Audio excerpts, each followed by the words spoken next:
Bismillahirrahmanirrahim. I am Dr. Mohib Anotomy, and the topic today is the lesser and greater omentum, and this is the third lecture of peritoneum. Now, you look first the structures lying on the posterior abdominal wall, the kidneys, the aorta, and the inferior vena cava, and this ascending and this descending colon, and so many. Now, these structures that lie on the posterior abdominal wall, these are simply covered by parietal peritoneum like this on one surface. And such structures or such organs are called as retroperitoneal. But some viscera, for example, you can see this transverse colon, or when you take the intestine goes like this. Now let us see, this is the transverse colon. Now the peritoneum, when it comes on the posterior abdominal wall like this, and on the way there is the transverse colon which is off the posterior abdominal wall. It reaches over here and then ascends over here, again descend in this way. Double layered fold is being formed around the transverse colon, in the same way around the intestine and around the sigmoid colon, etc. Such structures which are being covered from all around by this double-layered fold of peritoneum, these are said to be as intraperitoneal, and the folds, the double-layered fold which connects, for example, this transverse colon to the posterior abdominal wall, this is being called a transverse mesocolon. Somewhere it is called as mesentery. Okay, and somewhere it is called as omentum, and somewhere it is being called as ligament. These individual names you will learn with relation to individual organ when we will be describing the peritoneum in relation to that viscera. Today's topic is the lesser and greater omentum.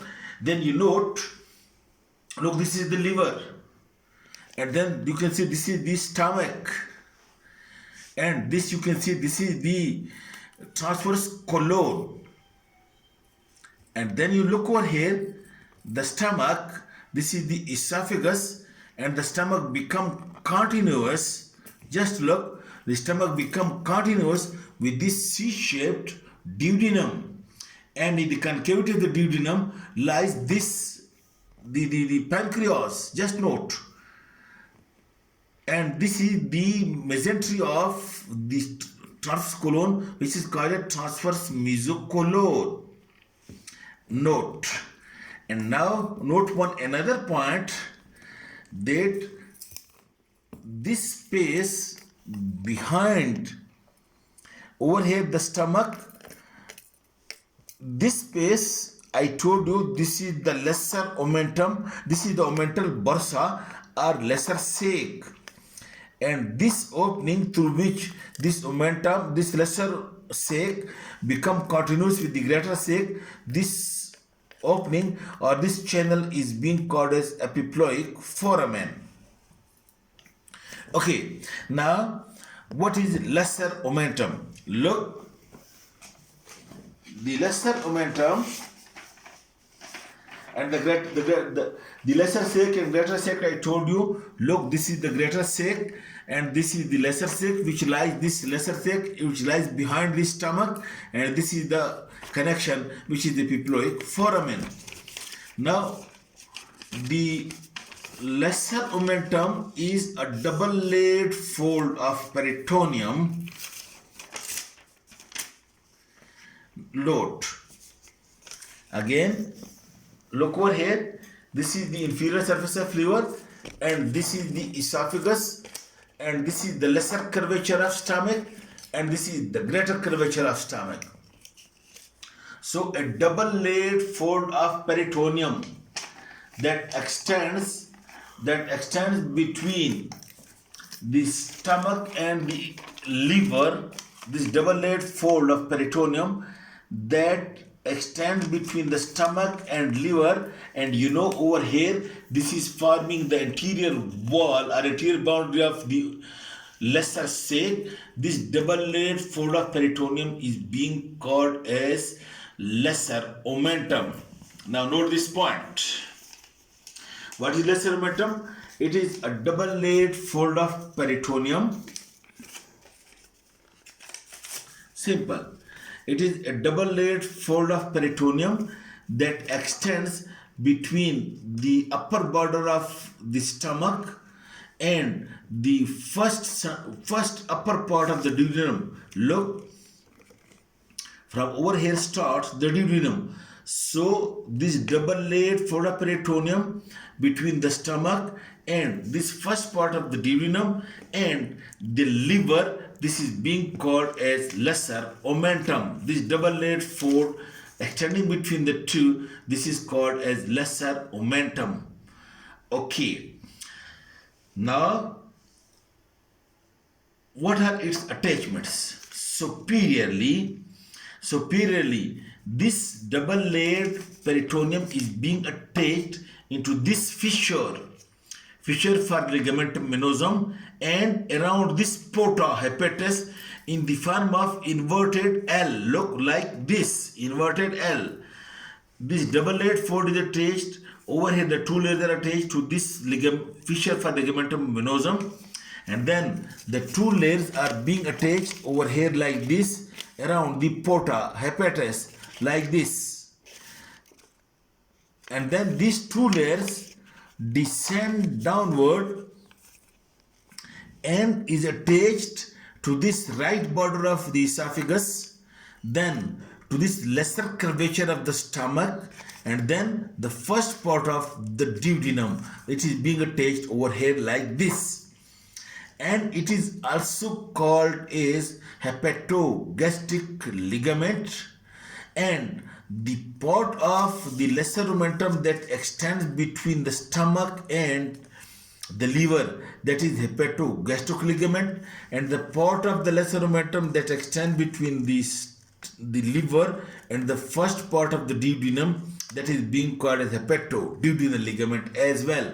As total, it is being called as lesser omentum, and it is double layered, superiorly attached to this fissure for ligamentum venosum, and around this porta hepatis, the two layers attached around the porta hepatis like this, and inferiorly to the right border of the esophagus, and then to the lesser curvature of stomach, and then to the first part of the duodenum.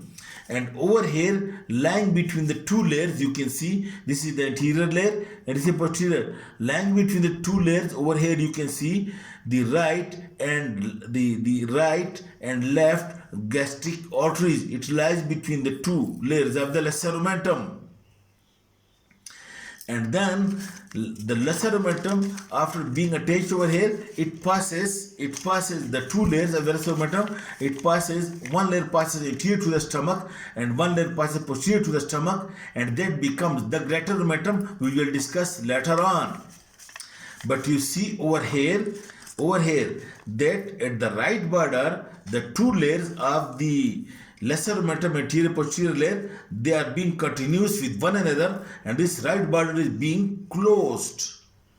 And present in this right border over here there are three structures. Okay, one is the three structures of the porta hepatis. To the right, it is the bile duct, common bile duct CBD. To the left, there is the hepatic artery, and posterior between the two is the portal vein. So in the right free border of the lesser omentum lies the portal vein posteriorly, and the bile duct and hepatic artery, both of them anteriorly, with the bile duct on the right side and hepatic artery on the left side. There are three structures of the porta hepatis that lies in this right border. That's why when you open the greater sac, for example, from over here, can you give me that one?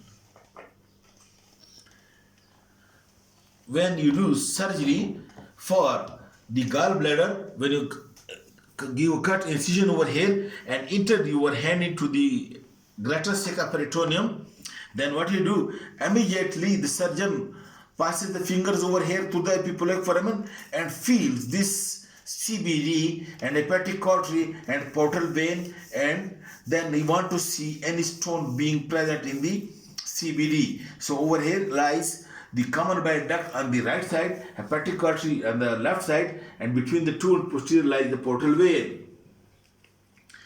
Alright.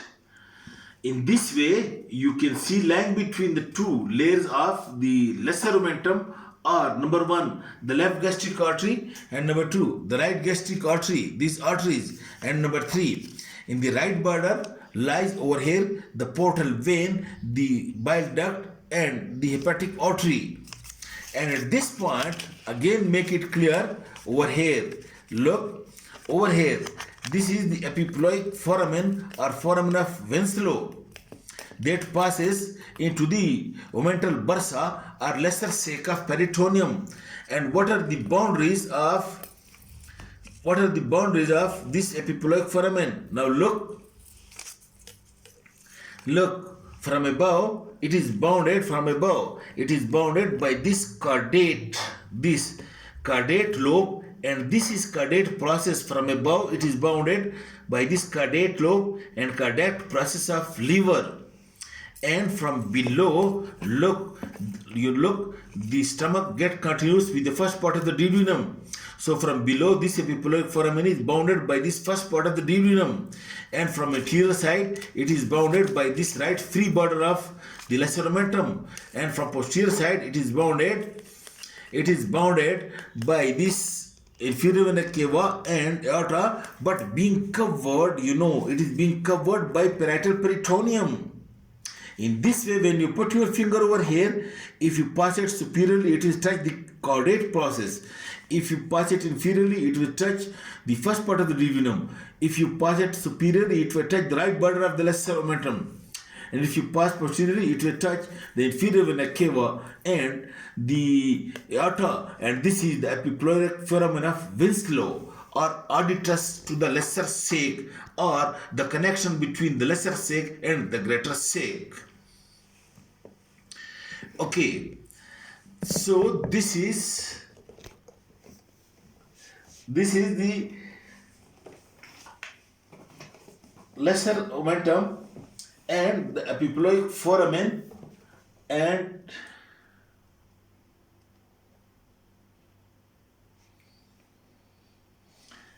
then what you do, you look, this is the stomach, and these two layers which descend from above and make the lesser omentum, then these two layers passes in front of the stomach. One passes anterior and one passes posterior to the stomach. Alright, and these two layers also passes toward the left of the stomach. Look, this is the left. So these two layers, one passes anterior and one passes posterior. And these two layers, while passes toward the left, you can see over here, this is the spleen. This is the spleen. So these two double layers passes toward the spleen, and it makes these two layers which connect the fundus of the stomach to the spleen. These two layers, this make the gastrosclinic ligament. And passing through the gastrosclinic ligament from the splenic artery, short gastric artery passes through the two layers of the gastrosclinic ligament to the fundus of the stomach. So these two layers now passes towards the left, like this. And these two layers now reaches to the spleen. And this part of the double fold from the stomach to the spleen, it is called as gastrosclinic ligament. And the short gastric arteries and the left gastroepiploic artery, it lies between the two layers, and the short gastric artery passes from the spleen toward the fundus of the stomach. While superiorly, the two layers passes and attaches the stomach to the undersurface of diaphragm, and this is called as gastrophrenic ligament. Gastrophrenic. While inferiorly, the two layers passes towards the kidney, and this make the spleno-renal ligament or leno-renal ligament.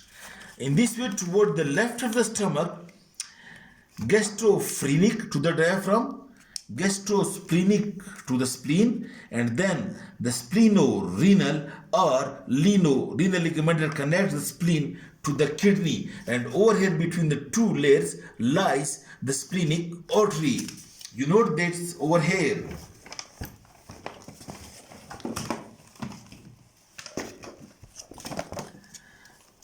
You can see, look, this is the lesser curvature of stomach, this is the left gastric artery, and this is the right gastric artery.